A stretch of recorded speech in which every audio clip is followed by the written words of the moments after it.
The Monroe Doctrine, defining America's hemisphere in 1823, amid a world reshaped by the aftermath of the Napoleonic Wars and the rise of newly independent Latin American nations, President James Monroe delivered a defining statement in his annual message to Congress. This statement, known today as the Monroe Doctrine, set the tone for U.S. foreign policy in the Western Hemisphere for nearly 2 centuries. A bold declaration of hemisphere sovereignty, the Monroe Doctrine was born out of American concerns that European powers, still powerful and ambitious, might seek to reclaim lost colonies or extend their influence in the Americas. Though the United States itself lacked the military strength to enforce a bold policy, Monroe, guided by Secretary of State John Quincy Adams, declared 4 essential tenets. The United States would not interfere in the internal conflicts or wars of Europe. It would respect existing European colonies in the Americas and not interfere with them. The Western Hemisphere was no longer open to future colonization by European powers. Any European attempt to oppress or control any independent nation in the Americas would be viewed as a hostile act toward the United States. By drawing this stark line, Monroe asserted American influence, warning Europe that attempts to recolonize or dominate the hemisphere would not be tolerated. Early challenges and British support initially.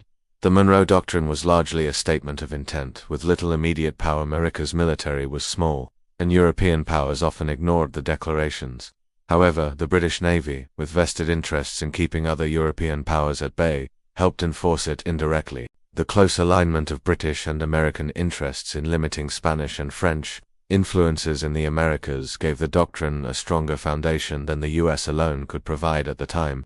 The doctrine's evolution over the 19th and 20th centuries. The Monroe Doctrine was repeatedly revisited and reinterpreted. In the late 19th century, the U.S. emerged as a global power and began exerting more direct influence in Latin America. President Theodore Roosevelt's 1904 Roosevelt Corollary expanded the doctrine, asserting a U.S. right to intervene in the hemisphere to maintain order and sovereignty, turning it from a passive policy into an active assertion of American dominance. This shift saw the U.S. become a hemispheric policeman, intervening in countries like Cuba, Nicaragua, Haiti, and the Dominican Republic under the guise of preventing European intervention and stabilizing the region. This expansion of power was controversial, straining relations with many Latin American nations wary of U.S. intentions, Cold War and beyond. The Monroe Doctrine saw renewed prominence during the Cold War, most famously during the Cuban Missile Crisis in 1962 when the U.S. opposed Soviet missile installations in Cuba.